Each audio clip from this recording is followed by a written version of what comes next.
नमस्कार, मैं हूं सुमित आजाद और आपका इस स्पेशल वीडियो में बहुत बहुत स्वागत है। आज की वीडियो उन सभी स्टूडेंट्स या उन सभी लर्नर्स के लिए बहुत ज़्यादा महत्वपूर्ण है जो अंग्रेजी भाषा बोलना सीखना चाहते हैं लेकिन सीख नहीं पा रहे हैं, या बहुत सारे ऐसे लोग हैं जो काफ़ी लंबे समय से सीख रहे हैं लेकिन उनकी भाषा में वो फ्लुएंसी नहीं आ पा रही, वो हेजिटेट हो जाते हैं, उनके अंदर बहुत सारे डर रहते हैं। तो आज इन्हीं सभी समस्याओं को देखते हुए बहुत ही जरूरी महत्वपूर्ण ऐसे टिप्स आपको मिलने वाले हैं, और ये टिप्स देने के लिए आज हमारे साथ अंग्रेजी भाषा के जो विशेषज्ञ हैं अभिषेक अग्रवाल सर, वो हमारे साथ हैं। तो वीडियो को लास्ट तक देखते रहिए यदि आप सच में अपने आप को इंग्लिश स्पीकिंग में करना चाहते हैं एकदम फ्लुएंट। तो सर सबसे पहले आपका बहुत बहुत स्वागत है हमारे चैनल में। थैंक यू सुमित जी। जी, तो सर सबसे पहले मैं यही जानना चाहूँगा, जैसे अब चूंकि अभी हमारे दर्शक आपको काफ़ी सारे लोग पहली बार देख रहे होंगे, कुछ लोगों ने पहले भी देखा होगा। इंट्रोडक्शन चूंकि हम आपका लेना है मुझे, अब मैं चाहता हूँ कि आप जो इंट्रोड्यूस अपने आप को करो तो वो इस हिसाब से करना है कि इंट्रोडक्शन हम में से बहुत सारे लोगों को देने की आवश्यकता होती है, तो आपके इंट्रोडक्शन से वो लोग पहले तो यही सीख जाएं कि एक्चुअल में इंट्रोडक्शन दिया कैसे जाता है इवन, और उसी के साथ साथ आप अपने बारे में बताएं कहाँ कहाँ किस किस तरह से आप लोगों को लाभ पहुंचा रहे हैं, अंग्रेजी भाषा का कैसे ज्ञान देते हैं, लोग कैसे आपसे जुड़ सकते हैं, वो सारी चीज़ें आप शुरू कर सकते हैं। जी sir. Thank you Sumit ji. It's a very interesting question. Basically how to introduce yourself in English or in Hindi or in any language is a very the most asked question. ये सबसे ज़्यादा पूछा जाने वाला ये सबसे ज़्यादा पूछा जाने वाला इंटरनेट पर सवाल है। यूट्यूब पर भी सबसे ज़्यादा जो क्वेरीज आती हैं वो इसी सवाल को लेकर आती हैं, हाउ टू इंट्रोड्यूस योरसेल्फ। दोस्तों, जीवन में अलग अलग जगह पर अलग अलग तरीके से इंट्रोडक्शन देना होता है। आप जब किसी से जनरली ट्रेन में मिलते हैं, बस में मिलते हैं, तो एक अलग तरीके का इंट्रोडक्शन होता है। आप किसी पार्टी में मिलते हैं तो वो अलग तरीके का इंट्रोडक्शन हो सकता है। आप कभी जॉब में जाएं, कहीं किसी एम्प्लॉयर के सामने, इंटरव्यूअर के सामने बैठे हों तो अलग तरीके का इंट्रोडक्शन हो सकता है, और यदि आप कभी रिश्ते के लिए जाएं तो इंट्रोडक्शन अलग तरीके का हो सकता है। But in general you don't have to be very very long. आपको बहुत लंबा इंट्रोडक्शन नहीं देना है, इट विल साउंड बोरिंग, ये बिल्कुल बोरिंग हो जाएगा। जनरली यदि हम हिंदी देखें तो हिंदी में हम क्या इंट्रोडक्शन देते हैं, राइट, मैं ये हूँ, मेरा नाम ये है और मैं ये करता हूँ, मैं यहाँ रहता हूँ। बस ये 3-4 लाइनों में अपना इंट्रोडक्शन हमें देना होता है। जैसे generally if I talk about my own introduction, यदि मैं अपने इंट्रोडक्शन की बात करूँ तो मैं कैसे इंट्रोड्यूस करूँगा। Hi, my name is Abhishek Agarwal, I am an English language trainer, I am from Delhi and I train people to speak English and develop their personalities, right. Basically ये 3-4 लाइनों का इंट्रोडक्शन काफ़ी है। Now I can extend it, अब मैं इसे बढ़ा सकता हूँ। I train people to speak English and I change their behavior and personality in the process। इसी बीच में स्पोकन इंग्लिश की क्लासेस के माध्यम से ही मैं उनका पर्सनैलिटी भी ट्रेन करता हूँ, और उनका कम्युनिकेशन, उनकी पब्लिक स्पीकिंग, उनका प्रेजेंटेशन, इवन लाइफ स्किल्स के लिए मैं उन्हें ट्रेन करता हूँ। I have a YouTube channel in the name of फटाफट इंग्लिश विद अभिषेक सर।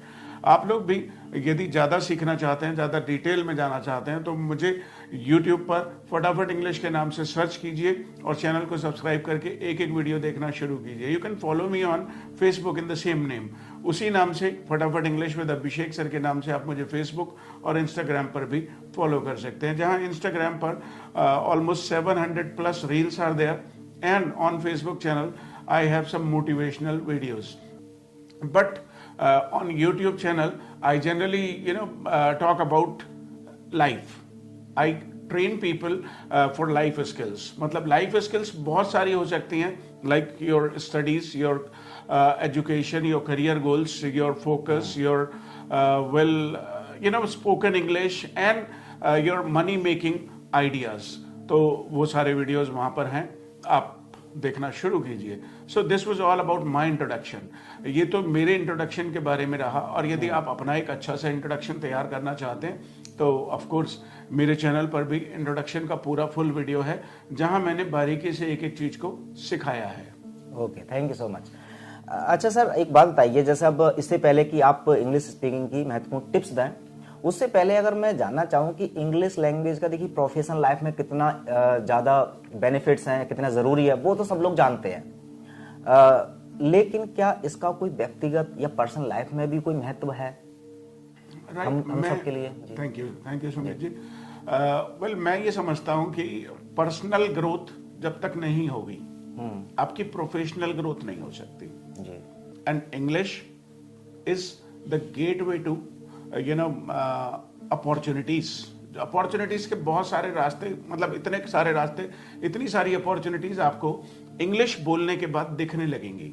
खासकर कॉरपोरेट वर्ल्ड में इंग्लिश बोलना और लिखना दोनों ही इंपॉर्टेंट है। अब आप कैसे सरवाइव करेंगे यदि आप प्राइवेट या कॉरपोरेट लाइफ में जाना चाहते हैं यदि आप प्राइवेट या कॉरपोरेट लाइफ में जाएंगे तो वहां पर जो एटमॉस्फेयर आपको मिलेगा, जो लोग मिलेंगे, वो जनरली इंग्लिश को अच्छे से समझते होंगे, बोलते होंगे, तो फिर आपके लिए ये बड़ा चैलेंजिंग हो जाएगा उस एटमॉस्फेयर के साथ कोप अप करना। तो ऐसे में आपको अपनी पर्सनैलिटी से मेरा मतलब है your language skills, your confidence, your public speaking skills, your sales skills, your marketing skills, इन सब की ट्रेनिंग आपको चाहिए ही चाहिए। Right, you may be having nice degrees, आपके पास हो सकता है कि अच्छी खासी डिग्रीज हो, बट उन डिग्रीज को कई बार उतनी वैल्यू नहीं मिलेगी once you are not able to speak English fluently. यदि आप अच्छे से इंग्लिश नहीं बोल पाते हैं, आपका कॉन्फिडेंस हाई नहीं है, तो फिर आपकी डिग्रीज को कम वैल्यू मिलेगी। बिल्कुल। अच्छा सर, देखिए अब एक समस्या की तरफ बढ़ते हैं। जैसे जो ज़्यादातर लोग अंग्रेजी भाषा सीखना चाहते हैं, जैसे अभी मैं कंप्यूटर क्लासेस बच्चों को सिखाता हूं, तो उसमें भी मेरे बहुत सारे स्टूडेंटों का एक सवाल रहता है। तो जैसे कि when I speak English in front of them, तो वो बोलते हैं कि सर हमने भी इंग्लिश बोलना सीखना है, जैसा आप बोल लेते हैं। मैं कहता हूँ तो ठीक है, रोका किसने, आप भी सीख लीजिए। तो एक ही सवाल है कि हमारे पास समय की कमी है। हम अंग्रेजी भाषा सीखना तो चाहते हैं, लेकिन इतना समय कौन लगाए। कुछ जो जॉब्स करते हैं उनका भी यही समस्या रहती है कि हमारे पास जॉब के अलावा कोई टाइम नहीं रहता है। जिसके पास समय नहीं है उसको क्या सबसे अच्छा तरीका है कि वो बिना समय अलग से निकाले अंग्रेजी भाषा सीख सकता है, and they can also speak English very fluently. Right Sumit ji, ये आजकल एक बहुत ही बड़ा कंफ्यूजन है कि मेरे पास टाइम नहीं है। देखिए, आप किसी भी ऐसी चीज को जो आपके लिए जरूरी है उसके लिए आप टाइम निकालते हैं। आप ये नहीं कह सकते कि मेरे पास टाइम नहीं है। आप जब ये कह रहे हैं कि मेरे पास टाइम नहीं है, तो इसका मतलब है कि आपको उसमें इंटरेस्ट नहीं है, क्योंकि आपने इंटरेस्ट की जितनी भी चीजें आप करना चाहते हैं उनके लिए आप टाइम निकाल लेते हैं। तो ये सिर्फ इंटरेस्ट है कि जो आपको पीछे रख रहा है। आपको लैंग्वेज सीखते समय या तो बोर महसूस होता है या आपको ये टफ लगती है, आप इससे बचना चाहते हैं। Otherwise you can easily spare time, आप आसानी से समय निकाल सकते हैं और लैंग्वेज को एक चैलेंज की तरह से ले सकते हैं। ये एक स्किल डेवलपमेंट है जो लाइफ टाइम आपके काम आने वाला है। तो फिर you can not of course ignore it, आप इसे इग्नोर नहीं कर सकते। You spend 5 minutes only, 5 minute रोजाना आप लगाइए, कुछ भी अंग्रेजी का सुनिए, कुछ भी देखिए, कुछ भी पढ़िए। I believe in one thing कि आप 5 मिनट अंग्रेजी को रोज दीजिए और अंग्रेजी आपको जिंदगी भर देगी। राइट, अब यदि आप इतना भी नहीं कर सकते तो ऑफ कोर्स जब कभी फ्यूचर में कोई चैलेंज आपके ऑर्गेनाइजेशन में आएगा, जहां पर भी आप जॉब कर रहे हैं और उसके लिए किसी नई स्किल को सीखने की जरूरत होगी, आप कैसे अपने आप को तैयार करेंगे। अब जैसे कोविड था तो लोगों ने ट्रेनिंग ली ना, समय तो उनके पास भी नहीं था, लेकिन ऑनलाइन पढ़ाने की, ऑनलाइन पढ़ने की, ये सब स्किल डेवलप करनी पड़ी। नए नए प्लेटफॉर्म्स आ गए, नए नए कोर्सेज आ गए, बहुत सारे कोचेस और ट्रेनर्स ऑनलाइन आ गए। तो अब समय के साथ, बदलते हुए वक्त के साथ आप कहोगे कि मैं स्मार्टफोन नहीं चलाऊंगा, ये तो कोई बात हुई नहीं, ये कोई बात नहीं हुई। राइट, यदि आपको लगता है कि स्पोकन इंग्लिश आपके लिए जरूरी है तो spend 5 minutes every day, go to any YouTube channel or read a blog or read an online diary. Do something at least to improvise your spoken English, and you will see the change happening at a very faster level. बहुत तेजी से change आपको नजर आएगा and you will reap the benefits of it. आप इसके benefits को अपनी लाइफ में एंजॉय भी कर सकेंगे। Okay, very nice. तो सर देखिए, एक और मैं समस्या आपके सामने रखना चाह रहा हूँ, जो खासकर जो स्टूडेंट्स स्टार्टिंग में आते हैं। मुझे याद है when I was student of yours, I think वो 2012 की बात है। स्टार्टिंग में जो आप सिखाते थे, समझाते थे, सब कुछ समझ में आता था, लेकिन बोलते समय जैसा आप बच्चों को खड़ा करते हैं, मुझे भी मौका देते थे, बड़ा डर लगता था। उठाएंगे, कुछ गलत निकल गया मुंह से, वो जो फियर है, हेजिटेशन है, वो हर किसी स्टूडेंट्स की लाइफ में वो स्टार्टिंग में आता ही आता है। उसके लिए मैं जानना चाहूँगा कौन कौन से ऐसे टिप्स हैं ताकि वो बहुत जल्दी से अपने अंदर का जो फियर है इंग्लिश स्पीकिंग को लेकर के या जो हेजिटेशन है वो रिमूव कर सकें। That's wonderful. दोस्तों, किसी भी चीज का डर हमें कब तक लगता है? डर, भाई आप सांप से डरते हैं, ये अच्छी चीज है, उससे मौत हो सकती है, लेकिन इंग्लिश स्पीकिंग का डर आपकी जान नहीं ले सकता। ये बस एक डर है जो बिना मतलब का है, जिसका कोई मतलब रेलिवेंस नहीं है। आप डरते तो स्कूल में जाने से भी हैं, डरते तो एग्जाम से भी हैं, डरते तो पढ़ाई से भी हैं, डरते तो नए लोगों से मिलने से भी हैं, डरते तो आप वीडियो शूट करने से भी हैं। तो जब जब जरूरत पड़ेगी आपको इस डर को खत्म करना पड़ेगा। और किसी भी चीज को करने का डर तब तक होता है जब तक कि हम उसे सीख ना लें। यदि आज मुझसे कोई कह दे कि सर आपको स्विमिंग करना है, तो मुझे डर लगेगा, लेकिन जब मैं स्विमिंग करना सीख जाऊंगा ये डर खत्म हो जाएगा। जब मैं साइकिल चलाने की बात सोचूंगा तो मुझे पहले दिन, दूसरे दिन, तीसरे दिन, हो सकता है हफ्ते 10 दिन तक डर लगे, लेकिन जब मैं साइकिल चलाना सीख जाऊंगा ये डर खत्म हो जाएगा। जब मैं इंटरव्यू देने नहीं गया मुझे डर लगेगा, लेकिन जब मैं इंटरव्यू क्वालिफाई कर जाऊंगा तो मेरा डर खत्म हो जाएगा। जीवन में ऐसा ही है, हमेशा ऐसा ही है। जब तक आपकी कोविड की रिपोर्ट गई हुई है कि आपका ब्लड सैंपल या आपका नेजल स्वेप्स गए हुए हैं, तब तक आपको डर लगता है कि पॉजिटिव आएगी कि नेगेटिव आएगी। लेकिन जैसे ही रिपोर्ट आ जाए, आपको या तो आप उससे बहुत ज्यादा डर जाएंगे, रिपोर्ट यदि किसी भी तरीके से पॉजिटिव आ गई, नेगेटिव आ गई, तो यूल बी हैप्पी अगेन, आप फिर से खुश हो जाएंगे। तो दोस्तों, ये डर है, ये बेकार की चीज है। मेरे नाम से, मतलब मेरे हिसाब से डर नाम की कोई चीज है नहीं, ये बेकार की बात है। आप कोशिश कीजिए, थोड़ा थोड़ा आसान चीजों से शुरुआत कीजिए, और आप देखेंगे कि आप मुश्किल चीजों को करते हुए नामुमकिन चीजों को भी करने लगेंगे। अच्छा सर, एक और देखिए सवाल है जो ज़्यादातर बच्चों के मन में रहता है, खासकर ये सवाल है उन सभी स्टूडेंट्स के लिए जो एकेडमिक क्लासेस में होते हैं, चाहे वो 10th क्लास हो, हाई स्कूल हो, इंटर हो, 11th। अब उनके पास एक एकेडमिक सब्जेक्ट होता है इंग्लिश का खुद, है ना, और दूसरा ये चूंकि ज़्यादातर स्कूलों में स्पोकन इंग्लिश सिखाई नहीं जाती है। अब उनके पास दो रास्ते रहते हैं कि एक ही टाइम पर या तो वो एक ग्रामर की जो ट्यूशन है, स्पेशल ट्यूशन, वो अलग ले लें, इंग्लिश स्पीकिंग अलग से ले लें, जो कि बहुत सारे स्टूडेंट्स अफोर्ड नहीं कर पाते। अब उनको चूज करना हो, अब कोई बच्चे हाई स्कूल में है, उसे स्कूल वाली जो क्लास वाली जो ट्यूशन्स है वो लगानी चाहिए अंग्रेजी की या इंग्लिश स्पीकिंग की अपने दौरान, तो उन दोनों में से वो कौन सा चुनाव करे आपके हिसाब से, जो उसको एग्जाम में भी बहुत ज्यादा हेल्प करे और उसको कैरियर में भी? दोस्तों, इन्होंने बड़ा अच्छा सवाल पूछा है, और मैं अक्सर लोगों से एक बात कहता हूं कि आपने कभी हिंदी का ट्यूशन लिया? तो शायद आपका जवाब आएगा नहीं।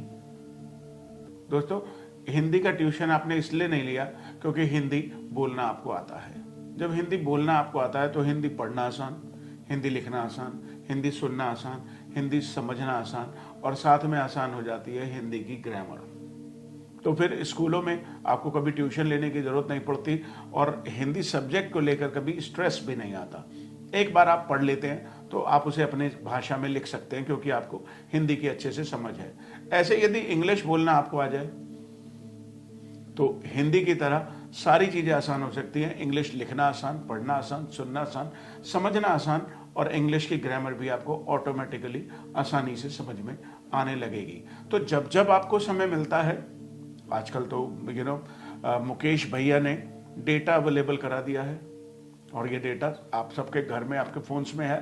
तो अब चाहे तो आप साउथ की मूवी देखकर, चाहे तो न्यू ट्रेंडिंग म्यूजिक देखकर उसको टाइम को वेस्ट कर सकते हैं, और चाहे तो आप उसे अपनी एजुकेशन के लिए, जिससे आपका फ्यूचर बिल्ड होने वाला है, उसके लिए लगा सकते हैं। राइट, वहां से देखिए, कोई ना कोई आसपास में आपके इंग्लिश स्पीकिंग सेंटर होगा, उसे ज्वाइन कर लीजिए। अदरवाइज यूट्यूब पर जाकर फटाफट इंग्लिश को सब्सक्राइब कर लीजिए और घर बैठे बैठे फ्री में देखकर सीखना शुरू कीजिए। धीरे धीरे धीरे धीरे आपका इंग्लिश स्पीकिंग कॉन्फिडेंस बढ़ने लगेगा। जब ये बढ़ जाएगा, जब इंग्लिश इम्प्रोवाइज हो जाएगी, तो आपको अपने स्कूलों की जो बुक्स हैं वो भी आसान लगने लगेंगी, और इंग्लिश आपके लिए एक बिल्कुल मतलब it will become very easy, it will become easy, like 1 2 3, ये बिल्कुल 1 2 3 जैसा आसान हो जाएगा। आपको अपना सिलेबस याद करने की ज़रूरत ही नहीं पड़ेगी और आप अपने स्कूलों में अच्छा स्कोर कर सकेंगे। ओके। अच्छा सर, एक और बड़ी कॉमन प्रॉब्लम्स रहती है जो खासकर अंग्रेजी बोलना चाहते हैं या जब एडमिशन वगैरह ले लेते हैं, शब्दावली यानी वोकेब की या जो वर्ड मीनिंग इसको बोलते हैं। अब जैसे अगर मैं एग्जांपल के तौर बताना चाहूँ, अब यहाँ पर एक मेज़ रखी है, मैं आपसे कहना चाहूँ इंग्लिश में कि अभी इस मेज़ को थोड़ा सरका दीजिए। अब मेज़ का तो मुझे पता है टेबल, सरकाने का मेरी डिक्शनरी में नहीं है। अब मैं अटक गया, फिर मैं क्या करूँगा कि फिर वो आधा अधूरा इंग्लिश बोलूँगा ना, मैं इंग्लिश में बोल दूँगा, वो सर हिंदी में बोल दूँगा, सर मेज़ सरका लो। ऐसा अक्सर बच्चे करते हैं। वोकेब कैसे स्ट्रॉन्ग करें, कहाँ से लाएं इतनी वर्ड मीनिंग अपने दिमाग में?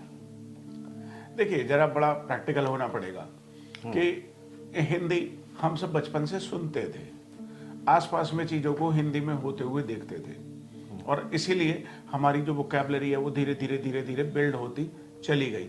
आप अंग्रेजी देखना शुरू करिए, अंग्रेजी सुनना शुरू कीजिए, आपकी वोकैबुलरी धीरे धीरे बिल्ड होना शुरू हो जाएगी। वोकैबुलरी बिल्डिंग को मतलब इट्स नॉट ए चैलेंज। जब आप जिस भी भाषा में रहते हैं उसकी वोकैबुलरी धीरे धीरे बिल्ड हो जाती है, राइट। बचपन में आपने गिलास सीखा, फिर धीरे धीरे कटोरा भी आ गया, फिर चम्मच भी आ गई, फिर प्लेट भी आ गई, फिर बाल्टी भी आ गया, फिर मग भी आ गया, फिर जग भी आ गया और फिर टी पॉट भी आ गया, कुकर भी आ गया। तो धीरे धीरे जैसे जैसे आप लैंग्वेज में इमर्स होते जाएंगे, घुसते जाएंगे, वैसे वैसे सब कुछ अपने आप ही ऑटोमेटिकली डेवलप होता जाएगा। जब आप लोगों को बोलते हुए सुनते हैं तो फिर चीज़ें आपके दिमाग में ठहर जाती हैं और जितना ज़्यादा रेपिटेशन होगा उतना ज़्यादा वर्ड्स परमानेंट हो जाएंगे। अभी क्या होता है कि एक वर्ड को आपने एक बार सुन लिया, एक बार पढ़ लिया, तो फिर उसे रिटेन करना पॉसिबल नहीं है। सोचिए आपने गिलास को भी एक ही बार सुना होता तो, लेकिन आप गिलास में रोज मम्मी कहती हैं 1 गिलास दूध ला दो, अरे 1 गिलास पानी ला दो, यार कोल्ड ड्रिंक गिलास में दे दो, क्या कर रहा है गिलास का, ये गिलास खाली है। तो इतनी बार हमने गिलास सुना कि वो गिलास हमारे दिमाग में छप गया। अब जब भी जरूरत पड़ती है हम गिलास का यूज कर लेते हैं। ठीक ऐसे ही रिपीटिशन है, जितना ज्यादा आप सुनेंगे उतना ज्यादा परफेक्शन आ जाएगा। बिल्कुल। एक और कॉमन समस्या आपको बताना चाहूंगा, जैसे आप भी क्लास में जब स्टूडेंट्स को छुट्टी के टाइम पे बोलते होंगे कि आपको जो देखिए आज सिखाया है इसकी आप घर पर ज़्यादा से ज़्यादा प्रैक्टिस करें, क्योंकि भी प्रैक्टिस से ही फ्लुएंसी आएगी। अब प्रैक्टिस करें, आप कह देते हैं कि जो कन्वर्सेशन है वो अपने घर पर भी आप करें। कन्वर्सेशन के लिए कम से कम 2 लोगों का होना जरूरी है, ऐसा माना जाता है। अब एक घर जिसमें से एक ही स्टूडेंट आपके पास आया है, अब उसके घर पर ना तो उसकी मम्मी इंग्लिश जानती, ना कोई मतलब उसके अलावा अंग्रेजी कोई सीख ही नहीं रहा है, अकेला वो किसके साथ कन्वर्सेशन करेगा? That's right. दोस्तों एक बात बताइए, जरा सोचिए कि लोग इंजीनियर बन जाते हैं तो क्या उनके घर में सभी इंजीनियर होते हैं? एक आईएएस ऑफिसर बन जाता है व्यक्ति तो क्या उसके घर में सारे आईएएस ऑफिसर होते हैं? एक व्यक्ति डॉक्टर बना तो क्या सारे डॉक्टर होते हैं? एक सीएस बन गया तो क्या सारे सीएस होते हैं? ये एटमॉस्फेयर वाली बात मुझे समझ नहीं आती। जब इंसान को शराब पीनी है तो वो अकेला बैठ करके पी लेता है, जब उसे सिगरेट पीनी है तो वो अकेला बैठ करके पी लेता है, जब उसे टीवी देखना होता है तो वो अकेला बैठ करके 4-4 6-6 घंटे वेब सीरीज देख लेता है, जब उसे मोबाइल चलाना होता है तो वो अकेला बैठ के कर लेता है। फिर लैंग्वेज की प्रैक्टिस क्यों नहीं? मेरे घर में कोई भी इंग्लिश नहीं बोलता तो I don't have an atmosphere of spoken English, but I still can speak English, I can teach people, I can learn new things. Every day, on an everyday basis, I learn something new to improvise my vocabulary, style, structure, pronunciation and flow. तो आप भी चाहें तो खुद से practice कर सकते हैं, बस आपको एक कॉमन सेंस होना चाहिए कि क्या सही है क्या गलत है। तो अब उसे बार बार बोल के, मुझे जब कहीं भी I still remember a sentence, what about you Abhishek, Delhi में जब मैं पढ़ता था तो मेरी टीचर ने बोला था और शायद मैंने उस सेंटेंस को उस दिन 500 बार कहा। What about you Abhishek, what about you Rajesh, what about you Sita, what about you Riya, what about you Aakash. इतनी बार मैंने उसे बोला कि वो सेंटेंस उसी दिन पक्का हो चुका था। और this is how you practice with yourself. You don't need ये सब बेकार की बातें हैं कि मेरे पास एटमॉस्फेयर नहीं है। एटमॉस्फेयर तो घर में पढ़ाई का भी नहीं है, लेकिन फिर भी आप पढ़ते हैं। बताइए कि आप अपनी मम्मी से कहते हैं मम्मी किताब ले आओ अपनी, पापा आप अपनी कॉपी ले आओ, आओ बैठेंगे घर में माहौल बनाएंगे? नहीं ना, ऐसा नहीं होता। माहौल तो किसी भी चीज का नहीं है। माहौल तो आप अपने आसपास में इंग्लिश की बुक्स रखिए, इंग्लिश के सीडीज रखिए, इंग्लिश के चैनल्स को सब्सक्राइब कीजिए, अपने आप माहौल, सारी दुनिया आपके मोबाइल में है और आप माहौल ढूंढ रहे हैं। I don't understand that. Okay, एक और पूरा एक ग्रुप है कुछ ऐसे लोगों का जो अंग्रेजी सीखना चाहते हैं, उनका मन करता है दूसरों को अंग्रेजी बोलते हुए देखते हुए, लेकिन उनके जो पास एक अजीब टाइप की समस्या है। कहते हैं जैसे, चूँकि मेरे भी जो कॉन्टैक्ट स्टूडेंट्स से रहता है, तो मैंने कभी किसी को एडवाइस किया है कि हाँ आपको भी इंग्लिश जो है सीख लेना चाहिए ताकि आपको थोड़ा हेल्प हो जाएगी आपके कैरियर में। वो कहते हैं हम कैसे सीख लेंगे अंग्रेजी? मैंने कहा क्यों? कह रहे हमें तो अंग्रेजी पढ़नी तक नहीं आती, हम कैसे सीख लें? मतलब बहुत सारे लोग ये मानते हैं कि कुछ लोग तो अंग्रेजी बोलना सीख ही नहीं सकते क्योंकि अंग्रेजी सीखने के लिए शायद कुछ क्राइटेरिया होता है। मैं आपसे जानना चाहता हूं आखिरकार कौन सा क्राइटेरिया, कौन कौन लोग अंग्रेजी भाषा सीख सकते हैं और कौन कौन ऐसे हैं जो सच में सीख ही नहीं सकते? बड़ा ही अच्छा सवाल पूछा। आज से 20 साल पहले भी मुझसे इस तरीके के सवाल पूछे गए थे, तो मेरा एक ही जवाब होता था। जैसे कि लोगों को पता पड़ता है मैं कहीं जाता हूँ तो they come to know that I am an English language trainer, तो वो मुझसे पूछते हैं अक्सर कि सर क्या मैं भी सीख सकता हूँ? तो मेरा एक ही जवाब हो सकता है, इसे कोई भी सीख सकता है यदि आपको ज़रूरत है तो। यदि आपको ज़रूरत नहीं है तो आप भाषा क्या छोड़ो, कुछ भी नहीं सीखेंगे। आप किसी भी चीज़ को सीखते ही तब है जब आपको ज़रूरत होती है। जैसे घर में लड़कियाँ पढ़ाई करती रहती हैं, वो किचन का काम कई बार सीखना नहीं चाहती, लेकिन जब उन्हें ज़रूरत पड़ती है तो वो खाना बना लेती हैं और बनाना सीख जाती हैं, और कई बार तो वो एक्सपर्ट भी बन जाती है। लेकिन ये कहना कि अब आप सोचिए, अमेरिका की बात करते हैं, क्या अमेरिका में आपको लगता है कि सारे लोग स्कूल गए हैं, सारे लोग पढ़े लिखे हैं वहाँ पर? दोस्तों ऐसा बिल्कुल भी नहीं है। जैसे हमारे हिंदुस्तान में आप देखेंगे कि आसपास में काफ़ी बुजुर्ग हैं जो कभी स्कूल नहीं गए, तो क्या वो हिंदी नहीं बोलते? वो हिंदी नहीं बोलते क्या? जैसे वो सुनकर के हिंदी भाषा बोलना सीख गए, ऐसे ही आप अंग्रेजी को सुनना शुरू कीजिए, अंग्रेजी धीरे धीरे आने लगेगी। हाँ, यदि आपको पढ़ना नहीं आता, लिखना नहीं आता इंग्लिश, तो समय थोड़ा ज़्यादा जरूर लगेगा, लेकिन आप सीख जाएंगे। आप पंजाब में रहते हैं, आप बिल्कुल कोशिश मत कीजिए, लेकिन जब पंजाबी लोग आपके आसपास में बोलेंगे तो आपको भी समझ में आने लगेगा। ਤੁਹਾਡੇ ਕੀ हाल है? ਅਸੀਂ तो चंगे हाँ, तुसी सुनाओ, तुसी कितने जानते पे हो? मैंने ये सब कभी कोई कोर्स नहीं किया, लेकिन मैंने लोगों को कभी कभी बोलते हुए सुना, तो ये 4-5 सेंटेंसेस मुझे भी आ गए। आप भी ऐसे ही सीख सकते हैं, इतना प्रेशर लेने की जरूरत नहीं है। जब आप प्रेशर लेते हैं तो फिर आपको परफॉर्मेंस का डर रहता है। जीवन में किसी भी चीज को प्रेशर की तरह से मत लीजिए, आप बस एक चाहत रखिए कि मुझे सीखना है और आप सीख जाएंगे। थोड़ा सा यदि आप सुनने लगेंगे, आप नहीं लिखना जानते, आप नहीं पढ़ना जानते, सुन तो सकते हैं ना। मोबाइल में जैसे हिंदी की वीडियो सुनते हैं, ऐसे इंग्लिश की वीडियोस को सुनना शुरू कीजिए। मैंने तो यहाँ फल वालों को, सब्जी वालों को, और इवन वो लोग जो मजदूरी करते हैं उनको भी सिखाया। उनको लिखना पढ़ना भी नहीं आता था। एक आदमी तो मुझसे मंडी में से आता था और उनका बड़ी आड़त थी उनकी फलों की, और आज वो दुबई में है।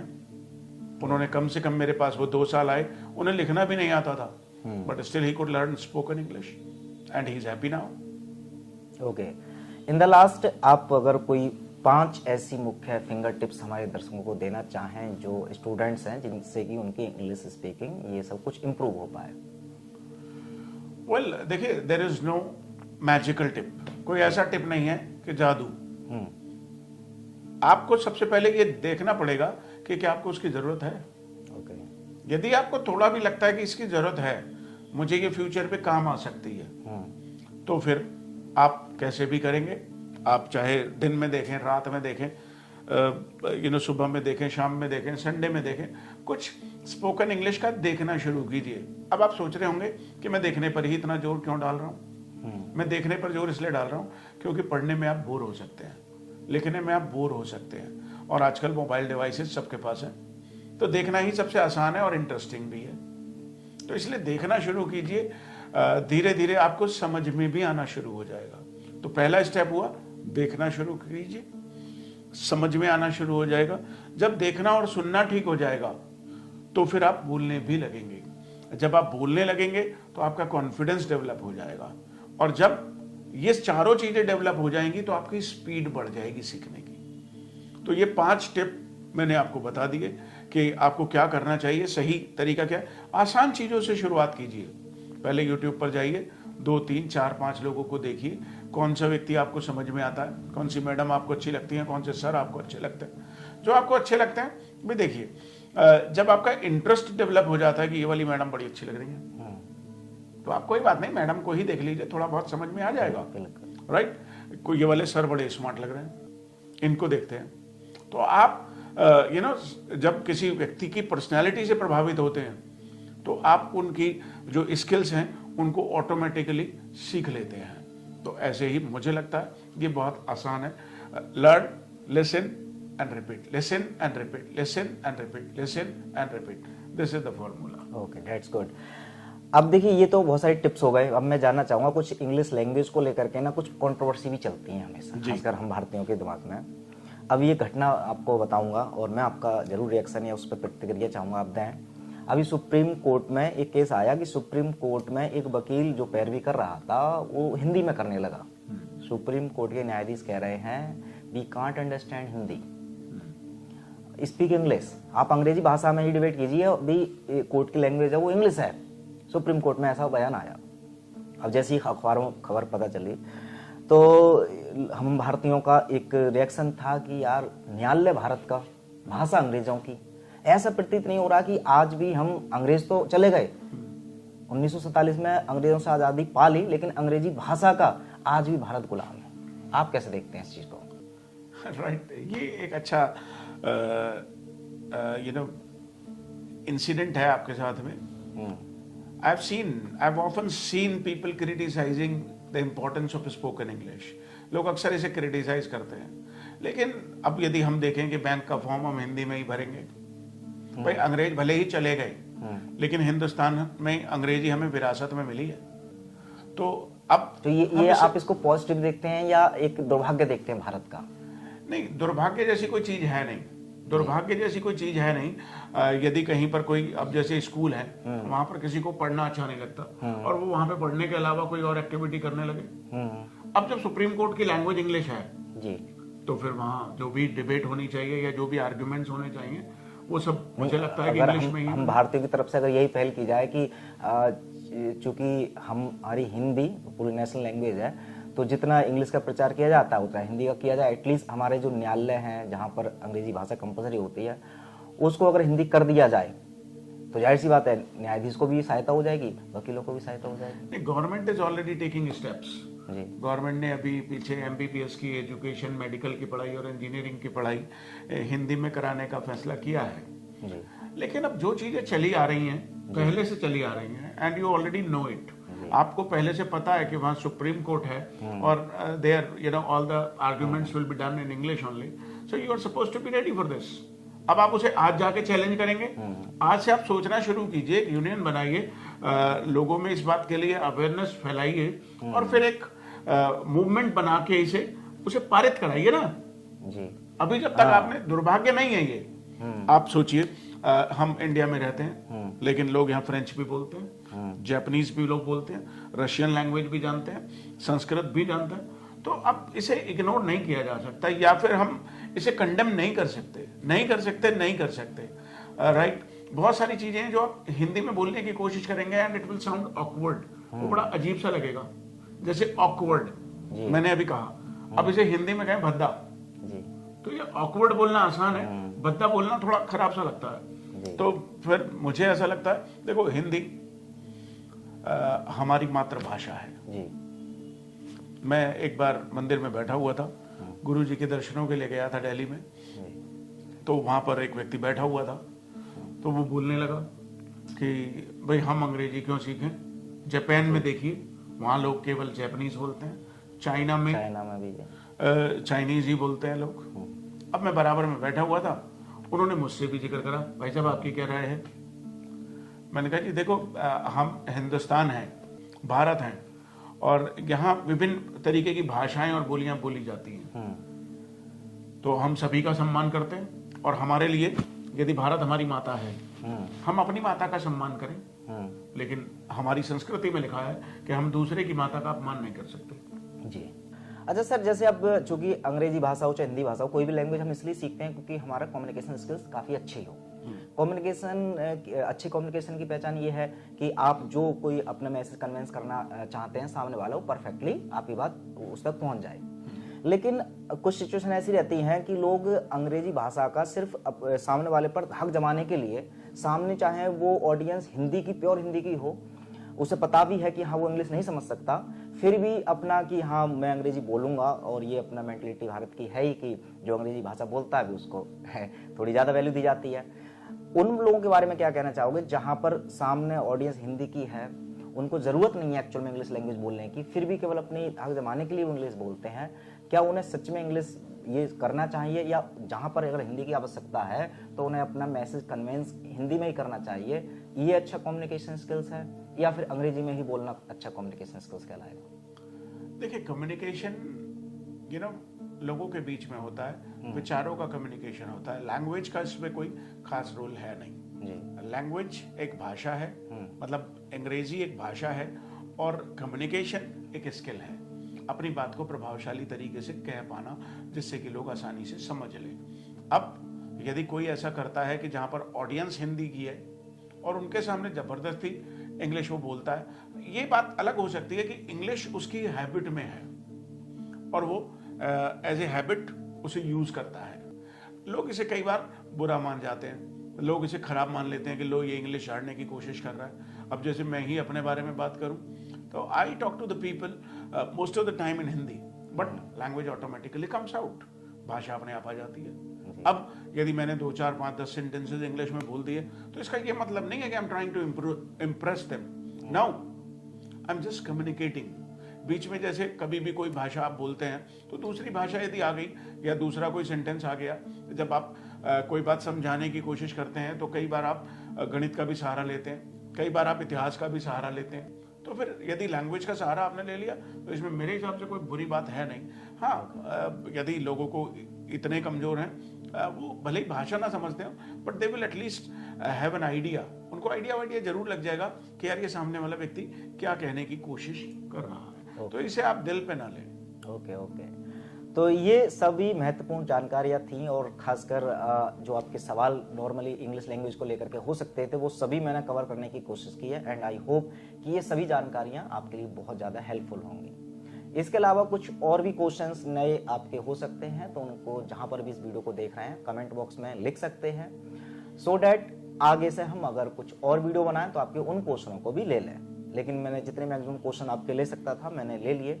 अगर इतना सब टिप्स के बाद भी आज से अगर आप सीखना स्टार्ट नहीं कर देते हैं या इम्प्रूव करना स्टार्ट नहीं कर देते हैं, तब खैर आपका कुछ नहीं हो सकता। लेकिन हाँ, इतनी सारी महत्वपूर्ण जानकारियाँ देने के लिए अभिषेक सर अग्रवाल का पूरी टीम की तरफ से एक बार बहुत बहुत धन्यवाद। और सर अगले कार्यक्रम में उम्मीद है कि फिर से मिलेंगे। फिलहाल इस कार्यक्रम के लिए बहुत बहुत शुक्रिया। Thank you so much. Thank you, you are welcome.